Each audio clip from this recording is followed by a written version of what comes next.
Some of you may have heard that the Disney Corporation is responsible for at least one real-life ghost town. Disney built the Treasure Island Resort in Baker's Bay in the Bahamas.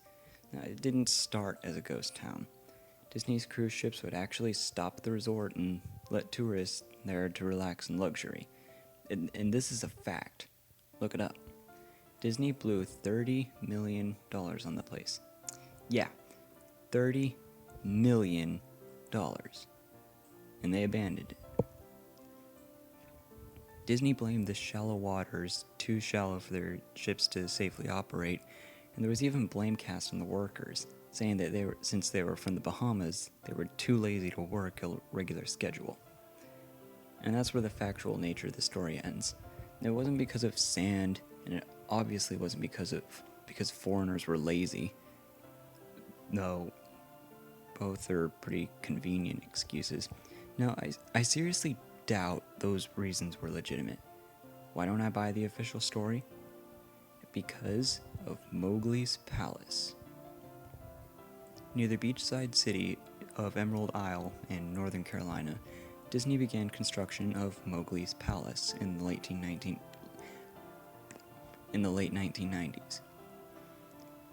The concept was a jungle-themed resort with a large, you guessed it, palace in the center of the whole thing. If you're unfamiliar with the character of Mowgli, then you might better remember the story, The Jungle Book. If you haven't seen it anywhere else, you'd probably know it as the Disney cartoon from decades past. Mowgli is an abandoned child in the jungle, essentially raised by animals and simultaneously threatened or pursued by other animals. Mowgli's palace was a controversial undertaking from the start. Disney bought up a ton of high-priced land for the project, and there's actually a scandal surrounding some of the purchases. Local government claimed eminent domain on people's homes, and turned around and sold the properties to Disney. At one point, a home that had just been constructed was immediately condemned with little to no explanation. The land grab by the government was supposedly for some fictional highway project. Knowing full well what was going on, people started calling it Mickey Mouse Highway. Then there was the concept art. A group of stuffed shirts from Disney Co. actually held a city meeting. They intended to sell everyone on how lucrative this project was going to be for everybody. When they showed the concept art, this gigantic Indian palace, surrounded by jungle, staffed with men and women in loincloths and tribal gear, well, suffice to say, everybody flipped out. Talking about a large Indian palace, jungle, and loincloths, not only in the center of a relatively wealthy area, but also a somewhat xenophobic area in the southern US. It was a questionable mix at that point in history. One member of the crowd tried to storm the stage, but he was quickly subdued by security after he managed to break one of the presentation boards over his knee. Disney took that community and essentially broke it over its knee as well.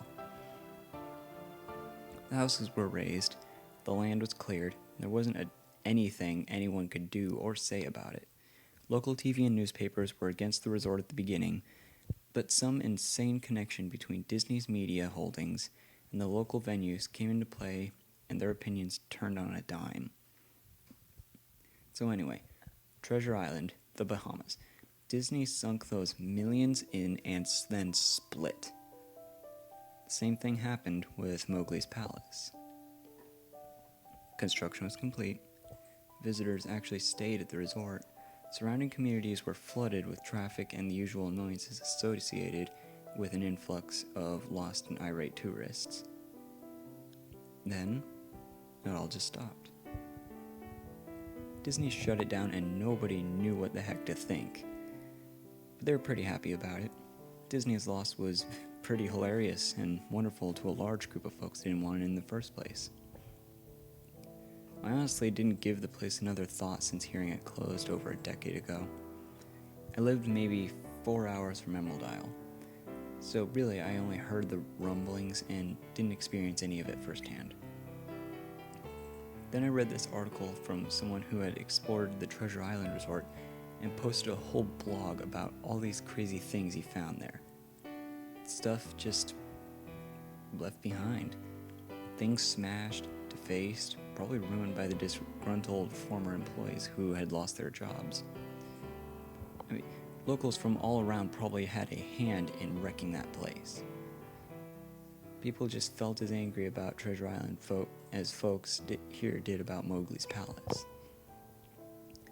Plus, there were rumors about Disney releasing their aquarium stock in the local waters when they close, including sharks. Who wouldn't want to take a few swings at some merchandise after that?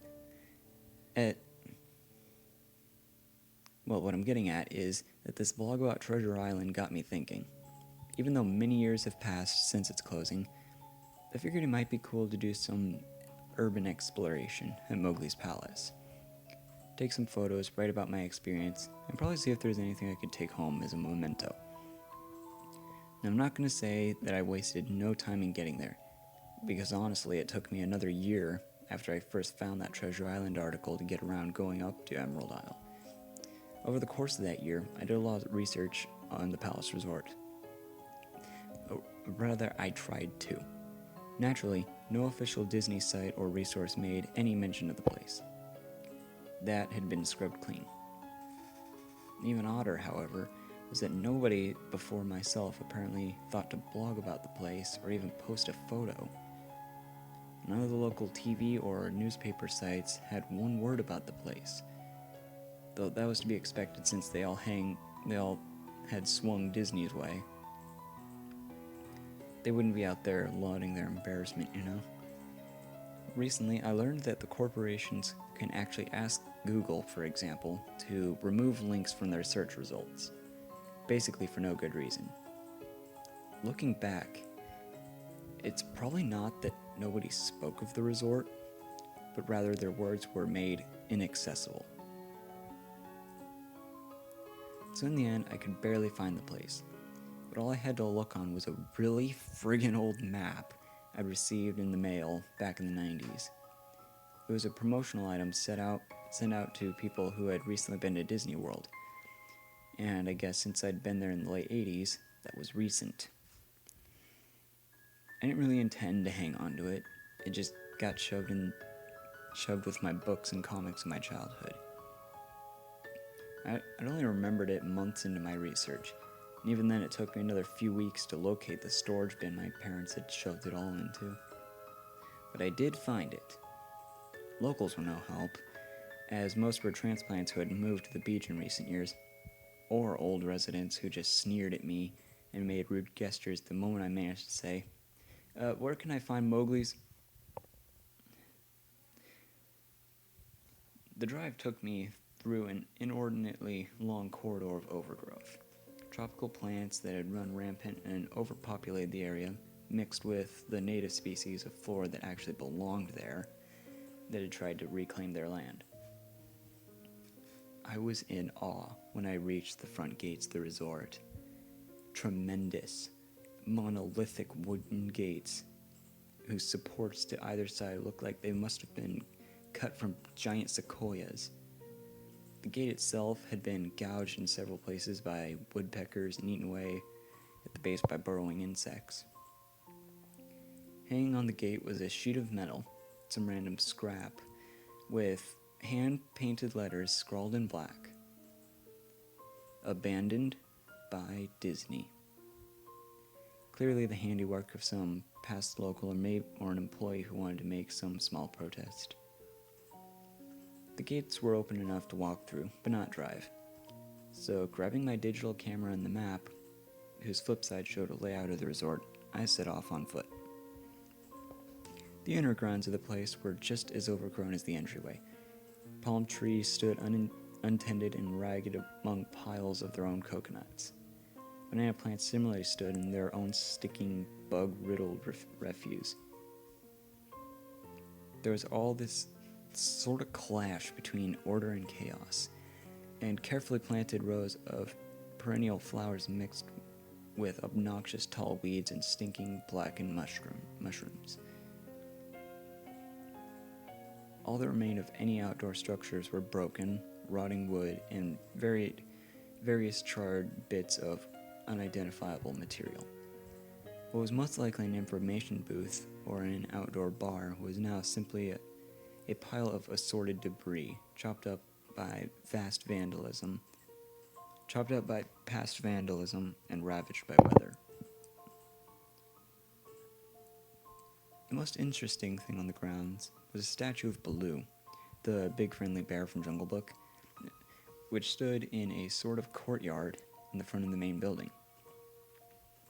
He was frozen in a jovial wave towards no one, staring into empty space, with a silly, toothy grin as bird crap covered whole swaths of his fur and vines ensnared his platform.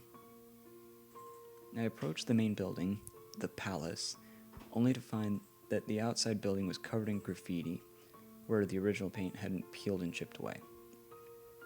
The front doors weren't just open, they had been taken off their hinges and were stolen. Above the front doors, or the gaping maw where they'd been, someone had once again painted "Abandoned by Disney." Well, I wish I could tell you about all this awesome stuff I saw in the palace. Forgotten statues, abandoned cash registers, full-fledged security society of homeless bums. But no. The inside of the building was so stark and so bare, I actually think people had stolen the molding off the walls. Anything that was too big to steal, counters, desks, giant fake trees, they were all resting amid in this empty echo chamber that amplified every step I took, like a slow rat-tat of a machine gun. The kitchen was as you'd imagine, an industrial food prep with all the appliances in space, no expenses spared. Every glass surface was broken, every door knocked off its hinges, every metal surface kicked and dented. The entire place smelled like really old urine. The huge freezer, not even remotely cool now, had row upon row of empty shelf space. Hooks hung from the ceiling, probably for hanging cuts of meat. As I stood inside for a moment, noticed they were swinging. Each hook had swung in a random direction, but their movements were so slow and small that it was almost impossible to see. I figured it was caused by my footsteps, so I stopped one from swinging by clutching it in my fist, then carefully letting go. But within seconds, it started to swing once more. The public bathrooms were in much the same state as the rest of the place. Just like the Treasure Island Resort, someone had methodically smashed each porcelain commode with coconuts and other implements. There was about a half inch of rancid, stinking, stagnant water on the floor, so I didn't stay there for very long. What's odd is that the toilets, sinks, and bidets in the ladies' room, yes, I went there, all dripped, leaked, or just ran freely. It seemed to me like they should have shut the water off a long, long time ago. There were plenty of rooms in the resort, but I naturally didn't have time to look through all of them. The few I did peer into were similarly wrecked, and I didn't expect to find anything there. There was actually a television or radio in one room, as I really think I heard a quiet conversation coming out. Though it was like a whisper, probably my own breathing echoing in the silence, or just another case of the sound of flowing water playing tricks on my mind. But this is kind of what it sounded like. I didn't believe it.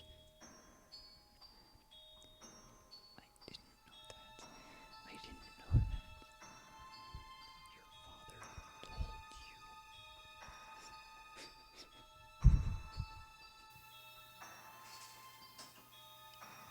you. I know.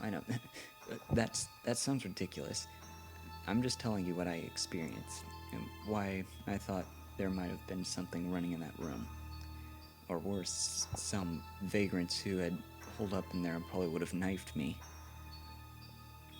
At the front doors of the palace again, I figured I haven't found anything of note and had wasted the trip up. As I looked out the door, I noticed something interesting in the courtyard that I had apparently missed. Something that would give me at least one thing to show for all of my trouble, even if it was just a photograph. There was a lifelike statue of a python, maybe 50 feet long, coiled up and sunning itself on a pedestal, right in the center of the area. It was almost time for the sun to start setting, so the light fell on the object in the perfect way to photograph. I approached the python and snapped a photo. I stood up on my toes and snapped another. I moved closer again to get a detail of its face. Slowly, casually, the python lifted its head and looked directly into my eyes, turned and slithered off of the pedestal, across the grass and into the trees. All 50 feet of it.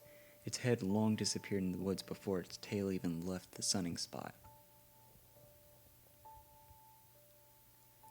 Disney had released all of their exotic animals onto the grounds. Right there on my floor plan was the reptile house. I should have known. I'd read about the sharks at Treasure Isle, and I should have known they'd done this. I was just dumbfounded, utterly stupefied. My mouth must have been hanging open for the longest time before I came down to earth and snapped it shut. I blinked a few times and backed away from where the snake had been, back towards the palace. Even though it was totally gone, I still wasn't taking any chances, and I backed away into the building. Took a few deep breaths and slaps to my own face to get myself right in the head again after that. I looked for a place to sit down, as my legs were feeling a bit like jelly at this point. Of course, there was no place to sit down, unless I wanted to recline in the broken glass and dead leaf carpet, or haul myself up onto a desk of questionable reliability. I had seen some stairs near the palace lobby, and decided to go have a seat there until I felt better. The staircase was far enough away from the front of the building, to be relatively clean, save for a startling accumulation of dust. I pulled a wedge of metal off the wall, once again with the "abandoned by Disney" motto I'd become accustomed to. I placed the wedge on the stairs and sat on it to keep at least somewhat clean. The stairway led downward, below ground level. Using my camera flash as a sort of improvised flashlight, I could see that the staircase ended in a metal mesh door with a padlock. A sign on the door, a real sign, read, "Mascots only, thank you." This perked up my interest. This perked up my spirits a little bit for two reasons. One, a mascots only area would definitely have some interesting stuff back in the day, and two, the padlock was still in place. Nobody had gone down there. Not the vandals, not the looters, nobody. This was the one place I could actually explore and perhaps find something interesting to photograph, or whatnotly steal. I'd come to the palace essentially agreeing with myself that it was okay to take anything because I wanted, because, hey, abandoned. It didn't take much to bust the lock. Well, actually, that's wrong. It didn't take much to bust the metal plate on the wall that the padlock was hooked to.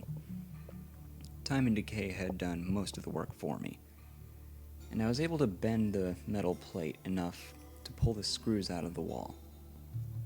Something nobody else had apparently thought of, or hadn't been able to do at the time. The mascot's only area was a startling and very welcome change to the rest of the building I've seen.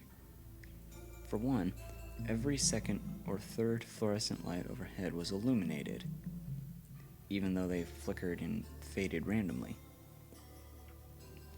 Also, nothing had been stolen or broken, even if age and exposure were definitely taking their toll. Tables had notepads and pens. There were clocks, even with a punch-in clock on the wall, complete with filled-out time cards. Chairs were scattered around. There was even a small break room with an old static-filled television and long rotted-out food and drink on the counters. It was kind of like one of those post-apocalypse movies where everything is left in the state of evacuation. As I walked the maze-like sub-basement hallways of the mascot's only area, the sights just became more and more interesting. As I went further, desks and tables were knocked over, papers scattered and almost melded with the damp floor, as a large carpet of mold was slowly overtaking the real rotting crimson floor coloring. Everything was sort of squishy. Anything wood disintegrated into mush when I applied even the least amount of force. And clothing items hanging on hooks in one of the rooms simply fell to moist threads if I tried to unhook them. One thing that annoyed me was the light was becoming more sparse and unreliable as I went further into the dank, suffocating depths of this place. Eventually, I reached a black and yellow striped door with the words Character Prep 1 stenciled on it. The door wouldn't open at first. I figured this was probably where the costumes are kept, and I definitely wanted a photograph of that twisted, stinking mess. But try as I might, whatever angle or trick I tried, the door wouldn't budge. That is, until I gave up and started to walk away. That was when there was a slight popping sound, and the door creaked openly. The door creaked open slowly. Inside, the room was completely dark, pitch black. I used the camera flash to look for a light switch on the wall. By the door, there was nothing. As I made my search, I was jarred out of my sense of excitement by a loud electrical buzz. Rows of lights overhead suddenly flashed to life, flickering and fading in and out just like the rest I had passed. It took a second for my eyes to adjust, and it seemed like the light was just going to keep getting brighter and brighter until the bulbs exploded. But just when I thought it would hit that critical stage, the lights dimmed a bit, then steadied. The room was exactly as I had pictured it. Various Disney costumes hung on the walls, fully put together like strange cartoon cadavers hung from invisible nooses. There was an entire rack of loincloths and native clothes on hangers towards the back. What I found odd, and what I wanted to photograph right away, was a Mickey Mouse costume at the center of the room. Unlike the other costumes, it was lying on its back in the center of the floor like a murder victim. The fur on the costume was rotten and shedding, creating bare patches. What was even more odd, however, was the coloring of the costume. It was like a photo negative of the actual Mickey Mouse. Black where he should be white, white where he should be black. His normally red pants were light blue. The sight was off-putting enough that I actually postponed photographing that thing until last. I took a picture of the costumes hanging on the walls.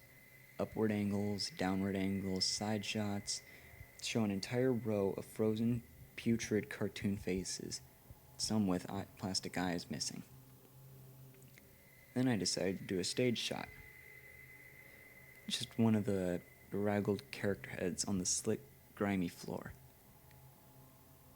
I reached for the headpiece of a Donald Duck costume and carefully removed it so the thing wouldn't fall apart in my hands. As I looked into the face of the wide-eyed, moldering head, a loud clattering sound made me jump with fright.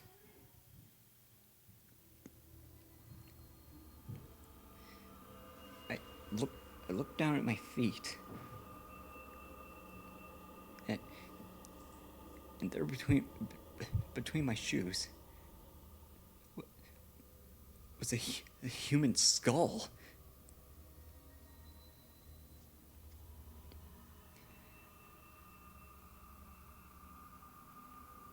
It had fallen out of the mascot head and shattered into pieces at my feet.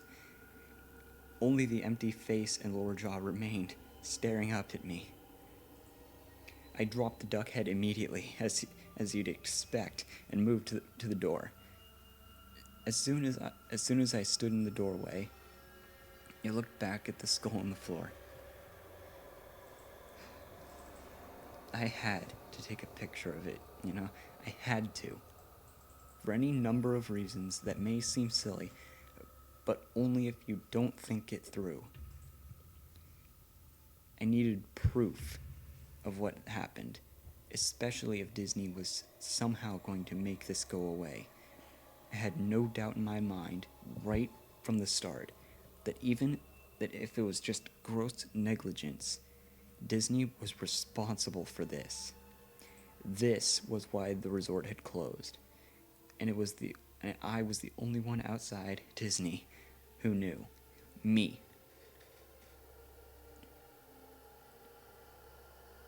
That's when the photo negative opposite Mickey in the middle of the room started to get up. First sitting up, then climbing to his feet. The Mickey Mouse costume, or whoever was inside it, stood there at the center of the room.